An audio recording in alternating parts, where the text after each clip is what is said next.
I teach ancestral lifeways. So these are the things that many people call primitive skills or survival skills. And those are things like shelter building and fire making, hunting weapons and traps, but also foraging and medicinal plants and using things as cordage, dyes, adhesives, and all of the other things that we need to accomplish when we're living on the landscape.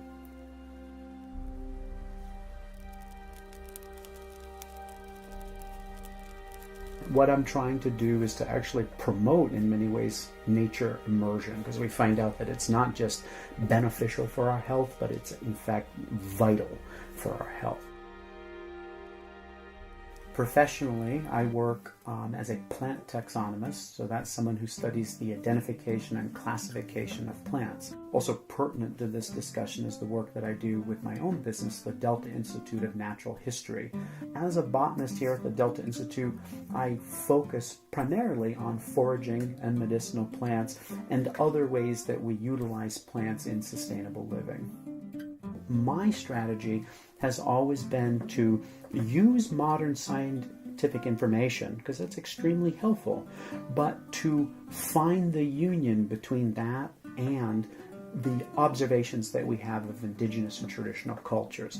And when we find overlapping evidence, we can present a much stronger picture for what might be beneficial to our health. And this is an approach that's rarely done. Find healthy populations and observe what did they eat, or what community did they experience, what rites of passage did they perform. And it's really important because we have very similar physical, emotional, and spiritual needs that aren't really being met in most modern societies. Part of reclaiming our health is undoing the great forgetting that has occurred, where we can literally do very little for ourselves anymore. Everything's imported from a distant land, which includes most of our food, and we've lost that ability to be completely self-reliant and to use our own landscape to support our health. So I'm really hoping to encourage people to jump into a sustainable life way where they're using place-based technology, which is a fancy way of saying they're using what comes from their own landscape to benefit their lives, and in turn they end up benefiting those organisms that support them.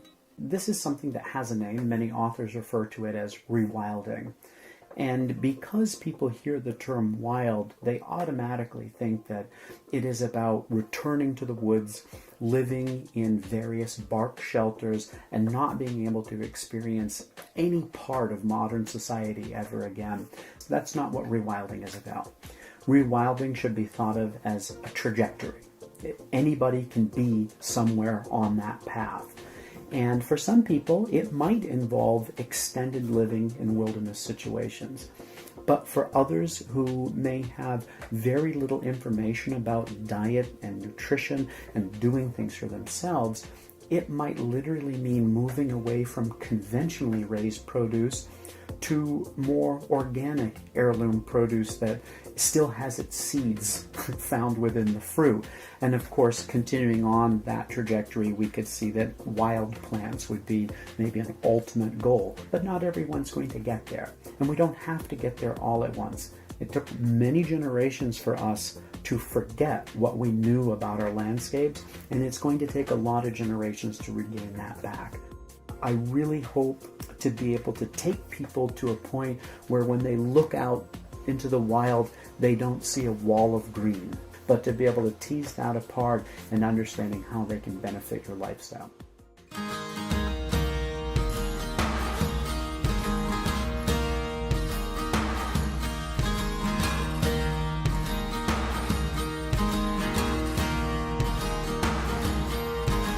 When I walk beside her, I am the better man. When I look to leave her, I always stagger back again. Once I built an ivory tower so I could worship from above. When I climbed down to be set free, she took me in again. There's a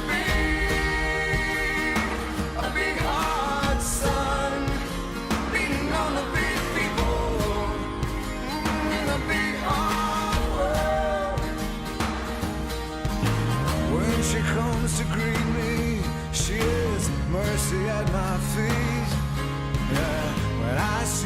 pin her charm, she just throws it back at me. Once I dug an early grave to find a better land. She just smiled and laughed at me and took her blues back again. There's a big hard sun beating on the big people in the big hard world. Oh, there's a big hard sun beating on the big people in the big hard world.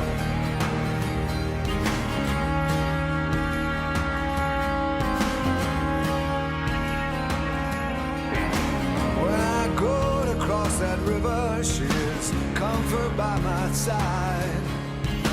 When I try to understand, she just opens up her hands.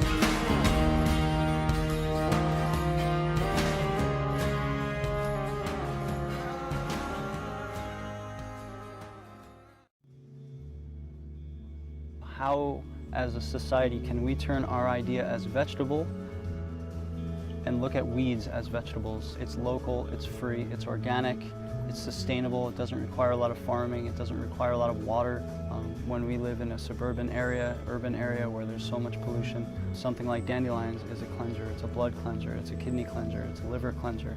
The plants that come up naturally are already foods and medicines. So I think we need to develop a mixture of gardening as well as harvesting the weeds as well as allowing these weeds to grow.